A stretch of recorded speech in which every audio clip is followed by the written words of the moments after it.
அன்பு பாட்டி பேச்ச கேட்காம இருந்தா நல்லாயிருக்கும் அப்படின்னு யாரெல்லாம் நினைக்கிறீங்களோ, இந்த வீடியோக்கு ஒரு லைக் போட்டுருங்க. அன்புக்கும் கண்மணிக்கும் ஃபர்ஸ்ட் டைம் நடக்கிறத அந்த பாட்டி பிளான் போட்டு எப்படியோ நடக்க விடாம பண்ணிடுறாங்க. இதனால அன்பு ரொம்ப வருத்தமா இருக்கிறாங்க. அந்த நேரத்தில கண்மணி வந்து, "என்னங்க எதுக்காக இப்படி இருக்கீங்க?" அப்படின்னு சொல்லிட்டு கேட்குறாங்க. "அதான் உனக்கு தெரியாதா கண்மணி? இத்தன நாளா நம்ம சேர முடியாம எவ்வளோ கஷ்டப்பட்டோம். கடைசியில சேர்ற நேரத்தில இப்படி ஆயிடுச்சே. சோசியம், சாதகம்ன்னு சொல்லிட்டு இப்படி பிரிச்சு வச்சுட்டாங்களே" அப்படின்ட்டு அன்பு சொல்றாங்க. உடனே கண்மணி இருந்துட்டு, "இத்தன நாளா நம்ம அப்படித்தானங்க இருந்தோம்.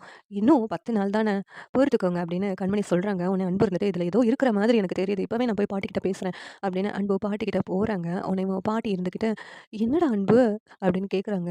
"பாட்டி, எனக்கு ஒண்ணு சந்தேகமா இருக்கு. உங்களுக்கும் கண்மணிக்கும் பிடிக்கவே பிடிக்காது. அதனால என்னையும் கண்மணியும் சேர விடாம பண்றதுக்காக தானே இப்படி ஒரு டிராமா போட்டிருக்கீங்க. அந்த வெண்ணிலா பண்ற வேலைய நீங்க பண்றீங்களா பாட்டி? வெண்ணிலாவோட என்ன சேர்த்து வைக்கணும்னு இப்படிலாம் பண்றீங்களா? சொல்லுங்க பாட்டி" அப்படின்னு அன்பு கேட்குறாங்க. உடனே பாட்டி இருந்துட்டு, "என்னடா அன்பு என் மேலயே சந்தேகப்படுறியா? நீ நல்லா இருக்கணும்னு தானே இந்த பாட்டி நெனைப்பேன் எப்பவும். அப்படி இருக்கும்போது நீ நல்லா இருக்கக்கூடாது அப்படின்னு நான் நெனைப்பேன். நீங்க 2 பேரும் ஒண்ணு சேர்ந்தா, அப்புறம் உங்களுக்கு வாரிசே பிறக்காது அப்படின்னு சொன்னாரு. அப்படி இருக்கும்போது நீ என்னையாடா சந்தேகப்படுற? பாட்டி உன் நல்லதுக்கு நான் தான் பண்ணுவேன் அப்படின்னு பாட்டி உடனே அழுது ட்ராமா பண்றாங்க. இதெல்லாம் பார்த்துட்டு அன்பு, "பாட்டி பாட்டி சாரி பாட்டி நான் உங்கள இப்படி கேட்டுருக்க கூடாது பாட்டி. என்ன மன்னிச்சிடுங்க பாட்டி" அப்படின்னு அன்பு சொல்றேன். "அன்பு உனக்கு பிறக்க போற குழந்தை நல்லபடியா பிறக்கணும். நீ நல்லா இருக்கணும் அப்படிங்கிற எண்ணத்துல தான் நான் எல்லாமே பண்ணேன். ஆனா நீ என்ன தப்பா நெனைச்சிட்டியே" அப்படின்னு பாட்டி ஓன்னு அழுகுறாங்க.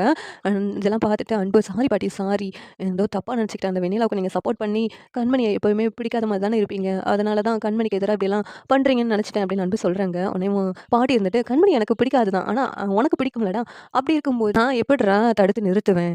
என்ன தப்பா நெனச்சுட்டல்ல போ" அப்படின்ட்டு பாட்டி சொல்றாங்க. "சாரி பாட்டி சாரி. இனிமேல் இப்படிலாம் நான் உங்ககிட்ட வந்து பேசவே மாட்டேன்" அப்படின்னு அன்பு போறாங்க. உடனே பாட்டி சிரிக்கிறாங்க. "எப்பவுமே நான் சொல்றத மட்டும் தான்டா நீ கேட்கணும்" அப்படின்ட்டு. இந்த சீரியல் எப்படி இருந்தா நல்லாயிருக்கும்னு நீங்க நெனைக்கிறீங்கன்னு கமெண்ட் பண்ணுங்க. இந்த வீடியோ பிடிச்சிருந்தா லைக் பண்ணுங்க, ஷேர் பண்ணுங்க, சப்ஸ்கிரைப் பண்ணுங்க. Thank you.